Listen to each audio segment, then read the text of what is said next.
प्यारे विद्यार्थियों सत श्री अकाल। मैं मनजीत लाजमी पंजाबी श्रेणी 11ਵੀਂ ਲੈ ਕੇ ਹਾਜ਼ਰ ਹਾਂ। ਔਰ ਬੇਟਾ ਅੱਜ ਅਸੀਂ ਕਰਾਂਗੇ ਦੰਤ ਕਥਾਵਾਂ ਦੇ ਵਿੱਚੋਂ ਇੱਕ ਦੰਤ ਕਥਾ ਕਰਾਂਗੇ। ਤੇ ਪਹਿਲਾਂ ਆਪਾਂ ਦੱਸ ਦਈਏ ਕਿ ਦੰਤ ਕਥਾ ਹੁੰਦੀ ਕੀ ਹੈ। ਦੰਤ ਕਥਾਵਾਂ ਲੋਕ ਕਥਾਵਾਂ ਸਾਹਿਤ ਦਾ ਬਹੁਤ ਹੀ ਰੋਚਕ ਅਤੇ ਵਿਚਿੱਤਰ ਰੂਪ ਹੈ। ਪੰਜਾਬੀ ਲੋਕ ਸਾਹਿਤ ਵਿੱਚ ਦੰਤ ਕਥਾਵਾਂ ਦਾ ਵੱਡਾ ਖਜ਼ਾਨਾ ਹੈ। ਦੰਤ ਕਥਾ ਇਤਿਹਾਸ ਅਤੇ ਗਲਪ ਦਾ ਸੁਮੇਲ ਹੁੰਦੀ ਹੈ। ਦੰਤ ਕਥਾ ਦੀ ਕਹਾਣੀ ਦਾ ਆਧਾਰ ਇਤਿਹਾਸ ਦਾ ਕੋਈ ਤੱਥ ਹੁੰਦਾ ਹੈ। ਉਹ ਤੱਥ ਲੋਕ ਮਨ ਨੂੰ ਟੁੰਬਦਾ ਹੈ ਅਤੇ ਫਿਰ ਉਸ ਦੁਆਲੇ ਹੌਲੀ ਹੌਲੀ ਗਲਪ ਦੀ ਚਾਸ਼ਨੀ ਚੜ੍ਹਨੀ ਸ਼ੁਰੂ ਹੋ ਜਾਂਦੀ ਹੈ ਅਤੇ ਇਹ ਕਥਾ ਪੀੜ੍ਹੀ ਦਰ ਪੀੜ੍ਹੀ ਅੱਗੇ ਸੁਣੀ ਸੁਣਾਈ ਜਾਂਦੀ ਹੈ ਅਤੇ ਇਸ ਵਿੱਚ ਵਾਧੇ ਘਾਟੇ ਜੁੜਦੇ ਜਾਂਦੇ ਹਨ। ਅਤੇ ਪੰਜਾਬ ਦੇ ਵਿੱਚ ਵੀ ਇਸ ਤਰ੍ਹਾਂ ਦੀਆਂ ਜਿਹੜੀਆਂ ਕਥਾਵਾਂ ਨੇ ਬਹੁਤ ਪ੍ਰਸਿੱਧ ਨੇ ਅਤੇ ਉਹਨਾਂ ਪ੍ਰਸਿੱਧ ਕਥਾਵਾਂ ਦੇ ਵਿੱਚੋਂ ਅਸੀਂ ਕਰਾਂਗੇ ਅੱਜ ਪੂਰਨ ਭਗਤ ਦੀ ਕਥਾ। ਪੂਰਨ ਭਗਤ ਦੀ ਕਥਾ ਦੇ ਵਿੱਚ ਅਸੀਂ ਦੇਖਦੇ ਹਾਂ ਕਿ ਸਿਆਲਕੋਟ ਦਾ ਇੱਕ ਰਾਜਾ ਸੀ ਸਲਵਾਨ। ਉਸ ਦੀਆਂ ਦੋ ਰਾਣੀਆਂ ਸਨ। ਇੱਕ ਦਾ ਨਾਂ ਸੀ ਇਛਰਾ ਅਤੇ ਦੂਜੀ ਦਾ ਨਾਂ ਸੀ ਲੂਣਾ। ਸਲਵਾਨ ਦੇ ਘਰ ਰਾਣੀ ਇਛਰਾ ਦੀ ਕੁੱਖੋਂ ਇੱਕ ਬਾਲਕ ਨੇ ਜਨਮ ਲਿਆ।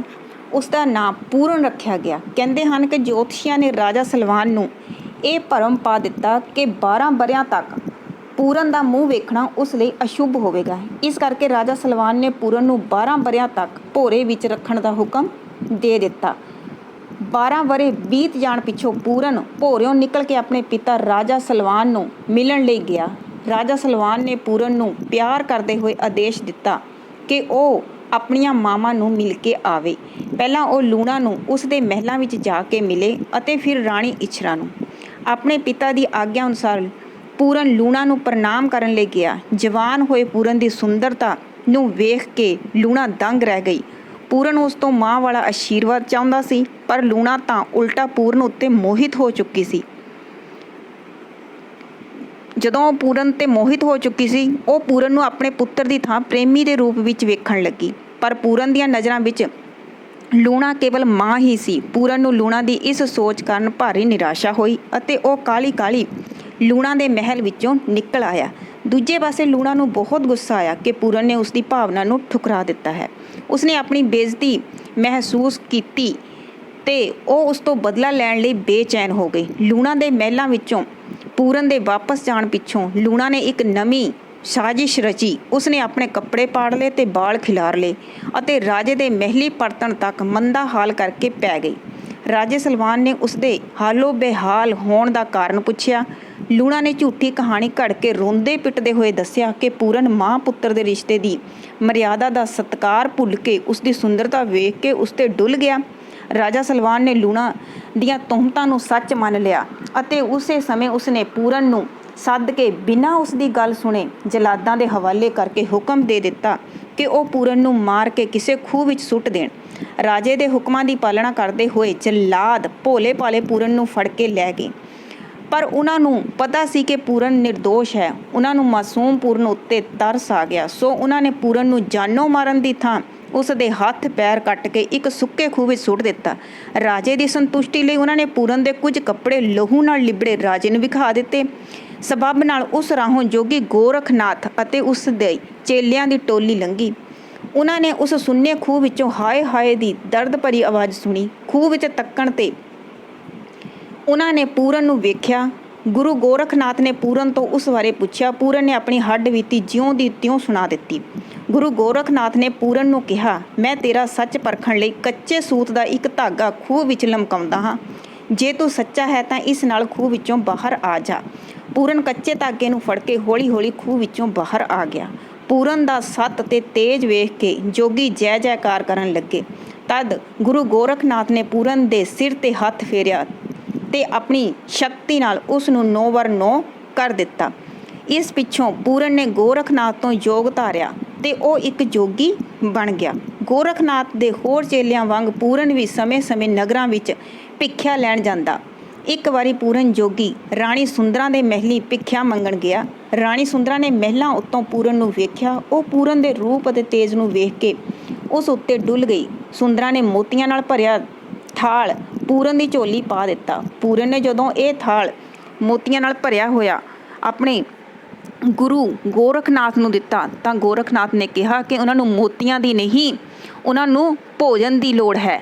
ਤਾਂ ਫਿਰ ਪੂਰਨ ਸਾਰੇ ਮੋਤੀ ਲੈ ਕੇ ਸੁੰਦਰਾ ਦੇ ਕੋਲ ਵਾਪਸ ਚਲੇ ਗਿਆ ਅਤੇ ਉਸਨੇ ਕਿਹਾ ਕਿ ਉਹਨਾਂ ਨੂੰ ਸਿਰਫ ਭੋਜਨ ਚਾਹੀਦਾ ਹੈ।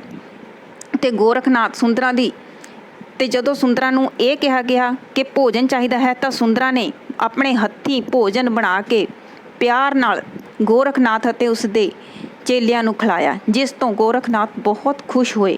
ਉਹਨਾਂ ਨੇ ਸੁੰਦਰਾ ਨੂੰ ਕਿਹਾ ਕਿ ਤੂੰ ਕੋਈ ਵਰ ਮੰਗ ਲੈ। ਸੁੰਦਰਾ ਨੇ ਕਿਹਾ ਕਿ ਜੇ ਆਪ ਦਿਆਲ ਹੋਏ ਹੋ ਤਾਂ ਆਪ ਆਪਣਾ ਪੂਰਨ ਮੈਨੂੰ ਦੇ ਦਿਓ। ਗੋਰਖਨਾਥ ਨੇ ਖੁਸ਼ ਹੋ ਕੇ ਪੂਰਨ ਨੂੰ ਆਦੇਸ਼ ਦਿੱਤਾ ਕਿ ਉਹ ਸੁੰਦਰਾ ਨਾਲ ਚਲਾ ਜਾਵੇ ਤੇ ਗ੍ਰਸਤ ਧਾਰਨ ਕਰ ਲਵੇ। ਸੁੰਦਰਾ ਖੁਸ਼ੀ ਪੂਰਨ ਨੂੰ ਨਾਲ ਲੈ ਕੇ ਆਪਣੇ ਮਹਿਲ ਵਿੱਚ ਆ ਗਈ, ਪਰ ਪੂਰਨ ਦਾ ਮਨ ਜਿਹੜਾ ਹੈ ਉਹ ਉਚਾਟ ਸੀ।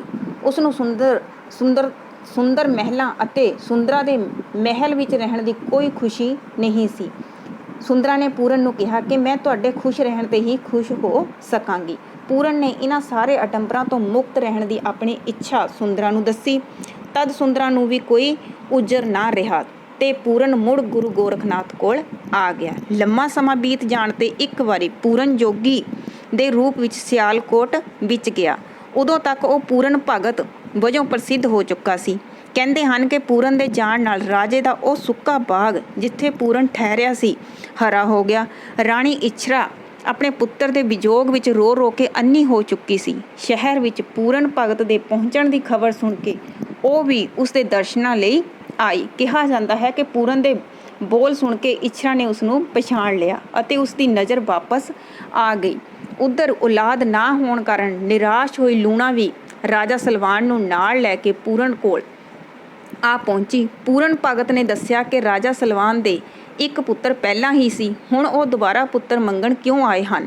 ਪਹਿਲਾਂ ਤਾਂ ਉਹ ਮੁੱਕਰ ਗਏ, ਪਰ ਫਿਰ ਲੂਣਾ ਨੇ ਆਪਣਾ ਸਾਰਾ ਦੋਸ਼ ਕਬੂਲ ਕਰ ਲਿਆ ਅਤੇ ਪਛਤਾਵੇ ਦਾ ਪ੍ਰਗਟਾਵਾ ਕੀਤਾ। ਤਦ ਪੂਰਨ ਨੇ ਉਹਨਾਂ ਨੂੰ ਆਸ਼ੀਰਵਾਦ ਦਿੰਦਿਆਂ ਚੌਲਾਂ ਦਾ ਇੱਕ ਦਾਣਾ ਦਿੱਤਾ ਤੇ ਕਿਹਾ ਕਿ ਲੂਣਾ ਇਸ ਨੂੰ ਖਾ ਲਵੇ ਤਾਂ ਉਹਨਾਂ ਦੇ ਘਰ ਇੱਕ ਪੁੱਤਰ ਪੈਦਾ ਹੋਵੇਗਾ, ਉਹ ਵੱਡਾ ਮਹਾਬਲੀ ਹੋਵੇਗਾ। ਕਹਿੰਦੇ ਹਨ ਕਿ ਪੂਰਨ ਭਗਤ ਦੇ ਇਸ ਵਰ ਸਦਕਾ ਲੂਣਾ ਦੀ ਕੁੱਖੋਂ ਇੱਕ ਪੁੱਤਰ ਨੇ ਜਨਮ ਲਿਆ, ਜੋ ਪਿੱਛੋਂ ਰਾਜਾ ਰਸਾਲੂ ਦੇ ਨਾਂ ਨਾਲ ਮਸ਼ਹੂਰ ਹੋਇਆ। ਇਸ ਮੁਲਾਕਾਤ ਦੌਰਾਨ ਪੂਰਨ ਭਗਤ ਨੇ ਰਾਜਾ ਸਲਵਾਨ ਨੂੰ ਆਪਣੇ ਬਾਰੇ ਦੱਸ ਦਿੱਤਾ। ਇਹ ਜਾਣ ਕੇ ਰਾਜਾ ਸਲਵਾਨ ਨੇ ਪੂਰਨ ਨੂੰ ਆਪਣਾ ਰਾਜ ਸੰਭਾਲਣ ਲਈ ਕਿਹਾ, ਪਰ ਹੁਣ ਪੂਰਨ ਲਈ ਇਹਨਾਂ ਗੱਲਾਂ ਦਾ ਕੋਈ ਅਰਥ ਨਹੀਂ ਸੀ। ਇਸ ਲਈ ਉਸਨੇ ਨਿਮਰਤਾ ਨਾਲ ਕਿਹਾ, ਮੈਂ ਤਾਂ ਹੁਣ ਤਿਆਗੀ ਹਾਂ, ਮਾਇਆ ਦੇ ਇਹਨਾਂ ਬੰਧਨਾਂ ਨਾਲ ਮੈਨੂੰ ਕੋਈ ਮੋਹ ਨਹੀਂ। ਕੁਝ ਦਿਨ ਉੱਥੇ ਰਹਿ ਕੇ ਪੂਰਨ ਇਹ ਕਹਿੰਦਾ ਹੋਇਆ ਅੱਗੇ ਚਲਾ ਗਿਆ, ਜੋਗੀ ਚੱਲਦੇ ਭਲੇ ਨਗਰ ਬਸਦੇ ਭਲੇ। ਤੇ ਇਹ ਸਾਡੀ ਜਿਹੜੀ ਦੰਤ ਕਥਾ ਸੀ ਪੂਰਨ ਭਗਤ, ਜਿਹੜੀ ਕਿ ਪੰਜਾਬੀ ਸਾਹਿਤ ਦੇ ਵਿੱਚ ਬਹੁਤ ਹੀ ਪ੍ਰਸਿੱਧ ਹੋਈ ਹੈ, ਮਸ਼ਹੂਰ ਹੋਈ ਹੈ। ਇਸ ਨੂੰ ਸਿਰਫ ਸੁਣਾਇਆ ਹੀ ਨਹੀਂ ਜਾਂਦਾ, ਇਸ ਨੂੰ ਗਾਇਆ ਵੀ ਜਾਂਦਾ ਹੈ।